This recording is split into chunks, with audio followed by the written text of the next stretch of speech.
Bonjour à tous et bienvenue au 12e épisode de Résume-moi ça. Alors aujourd'hui, on va s'intéresser aux sondages. Les sondages présidentiels sont omniprésents dans notre société. Il ne se passe un jour sans qu'il n'y ait sur TF1 ou France 2 un sondage sur le deuxième tour à venir entre Emmanuel Macron et Marine Le Pen. Pour vous donner un petit aperçu de la quantité importante des sondages dans notre quotidien, je vais prendre un exemple qui n'est en rien scientifique, mais qui montre quand même leur impact. Ceci est la page Wikipédia imprimée concernant la liste des sondages pour l'élection présidentielle de 2002. On compte 8 pages, mais comme vous le voyez, il y a beaucoup d'espaces vides. 20 ans plus tard, voici la liste des sondages pour l'élection présidentielle de 2022. On a environ 60 pages. Au sondage présidentiel, on attribue une multitude d'effets. Ainsi, les sondages sur les intentions de vote contribueraient à ce que la vie politique ne soit couverte que sous la forme d'une campagne électorale permanente. Deuxièmement, les sondages qui montrent une bataille acharnée entre les candidats présidentiels contribueraient à nourrir un suspense et provoqueraient une mobilisation importante lors du scrutin présidentiel, car il y aurait cet espoir que notre candidat aurait la possibilité de passer au second tour. A l'inverse, si les sondages montrent que notre candidat n'a aucune chance de gagner, cela aurait comme impact supposé un effet de découragement, effet qu'on appelle aussi celui du chien battu, où on ne voit pas l'intérêt d'aller voter. Finalement, les sondages influenceraient également les votes finaux. Si les sondages montrent sans cesse les mêmes deux candidats, l'électeur serait enclin à abandonner son choix initial et à procéder à un vote dit utile qui reviendrait au candidat avec plus de chances de gagner. Exemple de ce vote utile fut Jean-Luc Mélenchon qui, lors de cette campagne présidentielle, appela au vote concret en sa faveur. Le vote concret est tout simplement un autre terme pour vote utile. Ségolène Royal avait même déclaré que le vote utile à gauche, c'est Mélenchon. Ainsi, on souhaita que les électeurs de gauche votent Mélenchon pour avoir un de ses candidats au deuxième tour. Je viens d'énumérer les effets qu'auraient les sondages sur l'élection présidentielle. Toutefois, il est important de nuancer tous ces effets. Rappelons-le, les sondages ne sont qu'un simple instrument de mesure qui n'ont en principe pas cette omnipotence, c'est-à-dire ce pouvoir de faire changer mon vote ou le vôtre. Toutefois, il serait également faux de prétendre que les sondages n'ont pas un impact. Si des chercheurs pensent qu'un impact réel existe, d'autres affirment que c'est un impact indirect dû à la médiatisation de tels sondages. Ainsi, une enquête de l'IFOP en 2007 avait montré que 77% des personnes estimaient que les sondages occupent une place trop importante à la vie politique et 66% déclarèrent que les sondages ne reflètent pas bien les opinions de leurs compatriotes. Néanmoins, cette enquête révélait un phénomène intéressant. 66% estimaient que les votes des électeurs lors de la prochaine élection présidentielle seraient influencés par les sondages. Toutefois, seulement 19% ont concédé que cette influence sera importante pour leur propre choix. On appelle ce phénomène le third person effect, où on projette sur les autres une influence tout en déniant cette influence sur soi-même. L'influence des sondages est ainsi perçue comme réelle par les électeurs. En effet, bien que numériquement faible, certains utilisent cet outil pour faire leur choix. Comme évoqué précédemment, certains changent ainsi de candidat au vu des sondages. Un électeur d'Anne Hidalgo serait ainsi enclin à voter Jean-Luc Mélenchon car il aurait plus de chances à gagner.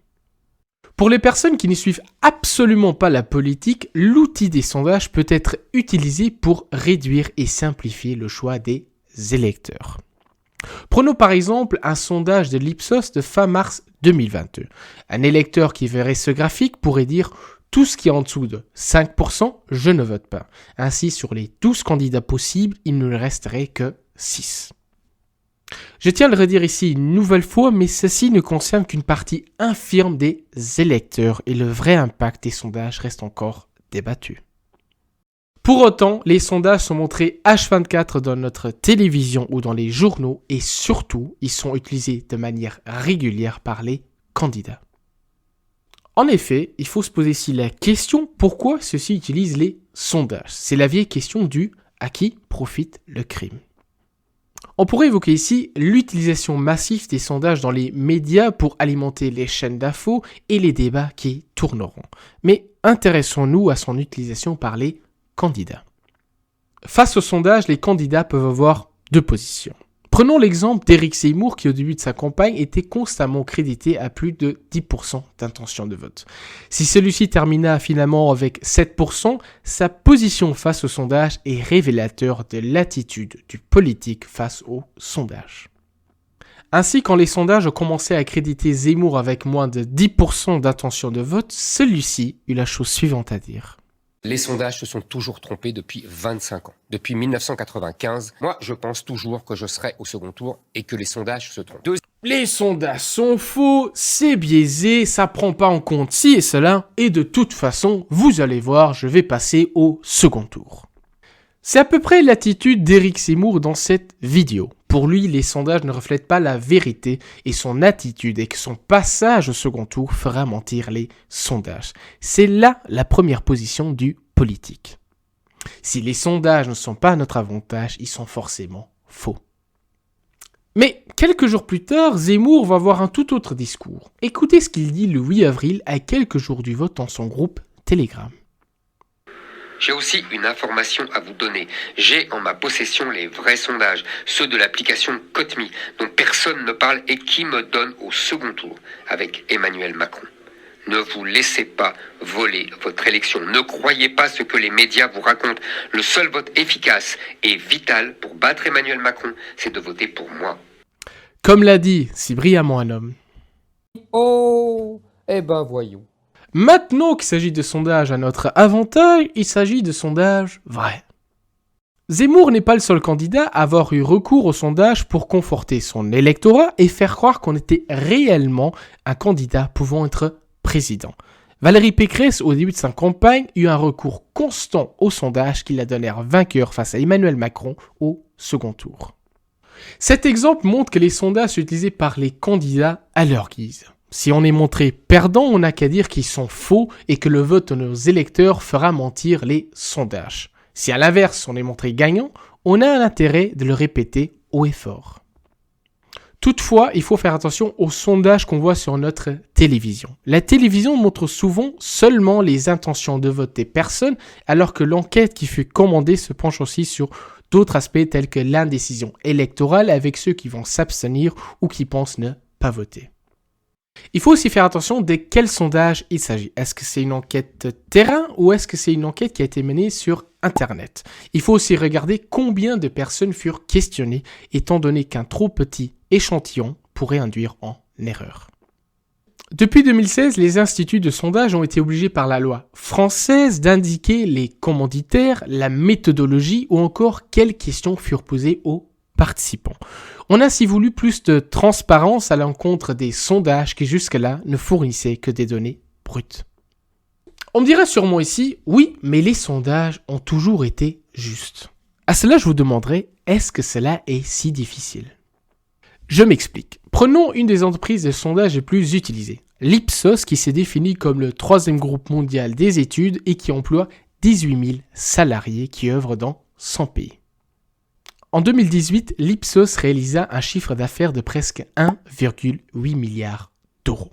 Par ces informations, je veux montrer que derrière une entreprise de sondage, il y a un capital énorme et des experts dont leur existence vient de leur précision.